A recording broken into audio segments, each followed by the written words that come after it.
సముద్ర మార్గంలో ప్రయాణం చేయాలని ఒక చిన్న పడవ మాట్లాడుకుని వెళ్తున్నారు. వాతావరణం సహకరించలేదు. సముద్రం పొంగిపోయింది. పడవ వోల్తబడింది. చివరికి అందరూ చనిపోయారు. ఒకే ఒక్కడు మిగిలాడు. ఆ ఒక్కడు చిన్న చెక్క సాయంతో ఒక ద్వీపానికి చేరుకుంటాడు.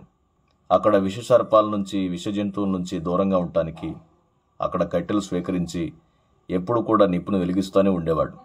ఒకరోజు దేవుడిని ప్రార్థన చేశాడు. నేనేం తప్పు చేశాను? నన్నెందుకు ఇక్కడికి తీసుకొచ్చావు? ఒక్కసారి నా భార్యను చూడాలి, ఒక్కసారి నా పిల్లల్ని చూడాలి. ఇలా తనకు తానుగా ఆలోచించుకుని తను దేవుడికి ప్రార్థన చేస్తే ఇల్లంతా కాలిపోతుంది.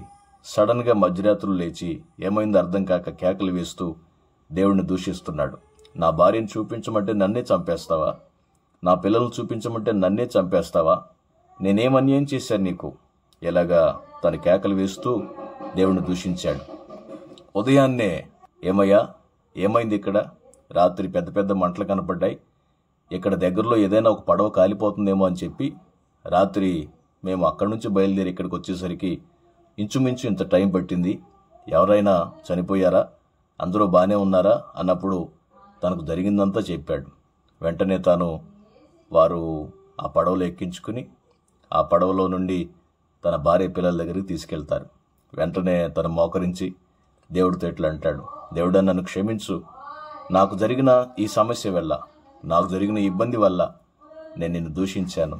నీ ప్రణాళిక నాకు తెలీదు, నన్ను క్షమించు అని దేవుడిని క్షమాపణ కోరతాడు. మనం కూడా ఎన్నో సందర్భాల్లో మనం ఏం చేస్తామంటే మనకున్న సమస్య దేవుడిని అడిగినప్పుడు అది ఎక్కువ అవటం చేత మనం అనుకుంటాం దేవుడు మన మాట వినలేదు, మన ప్రార్థన వినలేదని.